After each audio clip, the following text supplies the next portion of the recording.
Bab ke-309. 2 hari setelah kembali dari London, aku kembali ke sekolah. Aku begitu rindu dengan suasana sekolah yang selalu mewarnai hari-hariku, terutama Safina. Aku berangkat dari rumah dengan sangat bersemangat. Aku tak sabar untuk bertemu Safina dan melihat ekspresinya ketika menerima oleh-oleh dariku. Begitu tiba di gerbang sekolah, aku melihat kerumunan teman-teman yang berbincang sambil menunggu bel masuk. Udara pagi yang segar membuatku merasa lebih bersemangat setelah libur sekolah sendiri yang cukup panjang. Saat melangkah masuk, suara tawa dari arah lapangan upacara menarik perhatianku. Rico, Steve, dan Gilbert sudah berdiri di sana. Mereka sedang berbincang-bincang. Saat Steve menoleh dan melihatku, dia langsung tersenyum lebar dan melambaikan tangannya. Aku segera datang pada mereka untuk melepaskan rindu. Dan akhirnya balik juga lo. Seru Rico dengan semangat, memelukku erat seperti sudah lama tak bertemu. Bro, kita kangen sama lu. Tambah Steve, yang juga memelukku dari belakang. Iya nih, gak ada lu setiap hari di sekolah rasanya kurang seru. Timpal Gilbert. Bisa aja kalian, bilang aja seneng karena gue gak ada. Soalnya, gak ada yang nyuruh kalian latihan keras lagi. Candaku. Hahaha. Mereka tertawa menanggapi candaanku. Gimana London? Seru nggak? Gilbert bertanya sambil tersenyum, meski dia tidak ikut memelukku seperti yang lain. Seru kok, cuma kan gue kesana bukan buat liburan, tapi buat menghadiri pemakaman kakek gue. Makanya, gak begitu seru. Tapi seenggaknya gue ngerasain musim gugur di sana. Jawabku. Keren. Kapan ya? Kita bisa ke sana buat ngerasain musim gugur? Kayaknya kalau musim gugur itu bakalan banyak daun-daun yang gugur kayak di film-film. Sahut Steve. Ya begitulah, seru kok. Gue cukup menikmati musim gugur sama adik dan sepupu-sepupu gue. Rico menepuk pundakku. Gimana dengan pemakaman kakek lu? Lancar tanpa halangan? Alhamdulillah lancar. Tapi sedih banget karena gak akan pernah ketemu lagi. Jawabku serius. Ya namanya orang udah meninggal. Mana ada yang bisa hidup dan ketemu kita lagi? Gilbert menimpali. Aku mangut-mangut. Nih, keren banget headbandnya. Bisa kita pakai buat main basket nanti? Sahut Gilbert. Sorry ya, gue gak bawa apa-apa lagi. Soalnya gak banyak waktu gue di saat berduka kayak gitu. Ucapku. Gak apa-apa, ini juga keren banget. Kita semua senang dapat oleh-oleh dari lu. Lu tahu aja apa yang cowok-cowok suka. Jawab Rico. Soalnya gue cowok. Timpaku.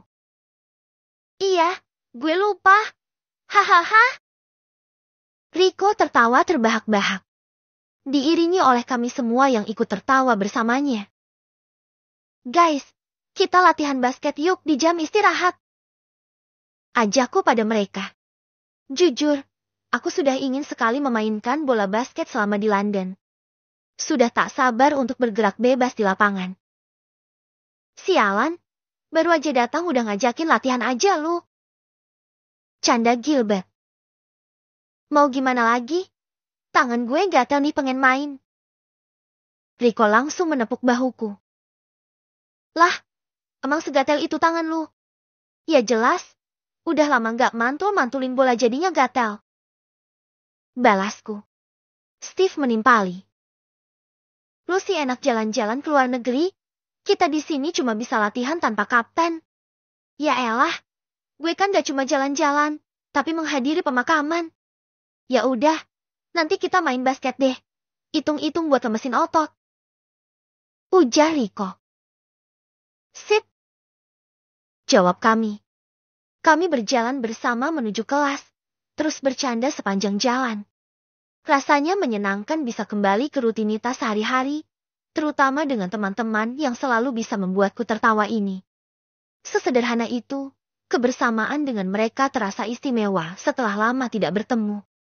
Ketika kami sampai di kelas, obrolan pun berlanjut, membicarakan rencana latihan basket jam istirahat nanti dan perkembangan turnamen yang akan datang.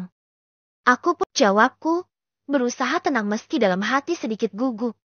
Aku berjalan ke meja dan duduk berdua seperti biasa. Gimana kabar kamu, Ren? Tanyanya. Seperti yang lu lihat, gue baik-baik aja. Jawabku. Syukurlah, aku kira kamu mabuk udara gara-gara naik pesawat belasan jam. Hehehe.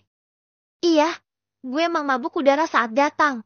Makanya gue gak masuk sekolah karena gue ngerasa kurang fit. Safina terlihat cemas sekarang. Apa masih? Aku menggelengkan kepala. Enggak, gue udah fit kayak biasa. Syukurlah. Aku merogoh tasku, mengeluarkan sebuah kotak kado berukuran sedang dengan pita yang sudah aku persiapkan dari London. Ini, ada sedikit oleh-oleh buat lu. Kataku sambil menyerahkan kotak itu. Safina tampak terkejut dan matanya berbinar. Wah, Darren, makasih banyak. Apa ini? Tanyanya sambil mengambil kotak kado itu dengan penuh antusias. Cuma sesuatu yang kecil aja, tapi gue pikir lu bakal suka. Jawabku sambil tersenyum. Aku berharap hadiah yang kubawa bisa membuatnya bahagia. Dia membuka kotak itu perlahan-lahan, dan ketika melihat isinya, senyumnya semakin lebar. Wah, ini lucu banget, Darren. Aku suka. Katanya dengan suara ceria, memperlihatkan sebuah shawl cantik berwarna pastel yang aku beli di salah satu toko di London. Lu suka? Tanyaku. Iya, aku sangat suka. Soalnya bagus, cocok dengan seleraku. Aku tersenyum lega, walaupun hanya sebuah shawl, tapi Safina sangat menghargainya. Gue seneng lu suka. Gue pikir itu cocok buat lu, makanya gue beli. Kataku dengan lega melihat reaksinya. Safina langsung memasang shawl itu di lehernya dan menatapku dengan penuh terima kasih. Makasih banyak ya. Ini benar-benar lucu dan sweet banget. Aku nggak nyangka kamu bakal bawain oleh-oleh buat aku. Aku hanya tersenyum sambil menatapnya. Saat dingin. Syukurlah, dia menyukai oleh-oleh dariku. Aku sangat senang. Safina kemudian mengeluarkan beberapa lembar daun maple kering di bagian paling bawah di kotak itu. Dia menatap daun maple itu seksama. Ini daun maple? Iya, itu daun maple. Lu suka bentuknya kan? Gue bawain buat lu yang asli. Lu gak usah lihat-lihat lagi di buku. Ya ampun, kamu repot-repot banget bawain ini buat aku. Makasih banyak, Len. Aku bakal simpan kenangan dari kamu ini. Ya, harus. Kalau lu buang, gue gak akan pernah kasih lu apapun lagi. Candaku. Safina terkekeh. Dia mengangguk-angguk cepat seolah mengatakan. Baiklah, aku akan menyimpannya dengan baik. Safina banyak bertanya padaku tentang London. Aku menceritakan padanya semua hal yang aku lihat di London dan rasanya menyenangkan bisa membuat Safina ceria saat mendengarkan cerita-ceritaku. Di tengah-tengah keramaian sekolah dan aktivitas yang kembali normal, momen ini terasa hangat dan spesial. Saat bel istirahat berbunyi, aku dan teman-temanku langsung bergerak ke arah lapangan basket, seperti biasa tanpa memakai seragam basket. Rico, Steve, Gilbert, dan aku sudah sepakat untuk latihan santai hari ini, sekadar mengisi waktu dan menyegarkan pikiran sebelum kembali ke pelajaran berikutnya.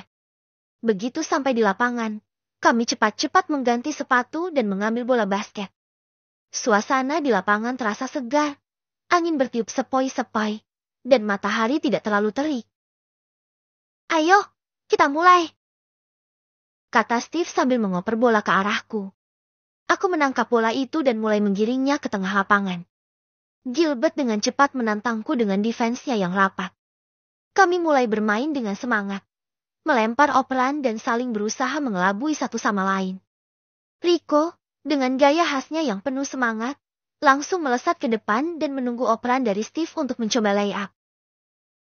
Keren, Rico. Basket bersama mereka meski cuma latihan santai, suasananya selalu menyenangkan. Steve tiba-tiba mencuri bola dari Gilbert dan menggiringnya dengan cepat ke arah ring. Dia melompat dan melakukan dunk yang membuat kami semua berteriak kagum. Wah, itu dia, seru Gilbert. Steve enggak pernah mengecewakan. Setelah beberapa kali bolak-balik bermain, keringat sudah mulai membasahi baju kami. Tapi kami tetap melanjutkan permainan hingga bel hampir berbunyi. Suasana lapangan yang semula sepi, kini mulai ramai dengan beberapa siswa lain yang menonton dari tepi lapangan. Hari ini kita lumayan produktif nih, kata Steve sambil mengelap keringatnya dengan handuk kecil. Tapi jangan lupa, minggu depan ada turnamen internal. Kita harus siap. Aku mengangguk. Setuju. Iya, kita harus latihan lebih serius mulai minggu depan. Tapi hari ini gue senang bisa main santai dulu, setelah lama gak ketemu kalian. Kami semua tertawa, setuju dengan ucapan itu. Latihan selesai, dan kami duduk di bangku tepi lapangan untuk beristirahat, meneguk air dan melepas lelah. Sesekali, kami bercanda dan menceritakan pengalaman masing-masing, sambil menikmati sisa waktu istirahat yang ada sebelum bel masuk berbunyi. Len, ucap Rico. Aku menoleh padanya. Ya. Tatapan Rico kali ini serius padaku. Aku tak tahu ada apa padahal tadi dia biasa saja. Lu bisa jawab jujur? Tanyanya. Soal apa? Keadaan mulai menegang. Gilbert dan Steve menatap kami bergantian, seakan menunggu apa yang akan kami bahas. Lu suka sama Safina, kan? Rico akhirnya bertanya tentang itu. Aku menatapnya. Rico memang sangat serius kali ini. Bagaimana mungkin aku bisa mengatakan ya padanya, sedangkan dia sangat menyukai Safina. Ren, jawab gue. Lu suka Safina, kan? Tanyanya lagi. Kenapa lu tanya gitu? Aku malah balik bertanya dengan... Aku tak tahu harus menjawab apa. Jawab gue, Ren. Gue gak apa-apa meskipun lu jujur. Gue bisa terima kalau amang lu suka dia. Ujar Rico lagi. Walaupun dia berkata seperti itu, namun tatapan mata Rico seolah menahan emosi padaku. Aku tahu, dia hanya berusaha agar tak marah padaku. Rico bertanya lagi. Darren, gue gak mau lu bohong. Sebaiknya, lu jujur ke gue. Apa lu suka Safina atau enggak? Aku merasa sangat terpojok sekarang. Hatiku tak tenang. Tapi dengan spontan aku mengatakan. Gue gak suka Safina. Hubungan gue sama dia cuma sebatas sepupu aja. Gue gak suka dia lebih dari itu. Dia bukan tipe gue. Entahlah, kata-kata itu keluar begitu saja dari mulutku tanpa diminta. Aku harus menyelamatkan hubungan persahabatan kami dan menginjari isi hatiku. Lu serius? Iya, gue gak suka Safina lebih dari itu. Dia bukan tipe gue. Jawabku tegas. Saat aku mengatakan itu, Rico, Gilbert dan Steve terlihat terkejut dan menatap lurus ke belakangku. Aku tak tahu ada apa, tapi spontan aku juga berbalik ke belakang. Alangkah terkejutnya aku saat melihat Safina berdiri di sana dengan memegang botol air mineral dan matanya berkaca-kaca. Tidak.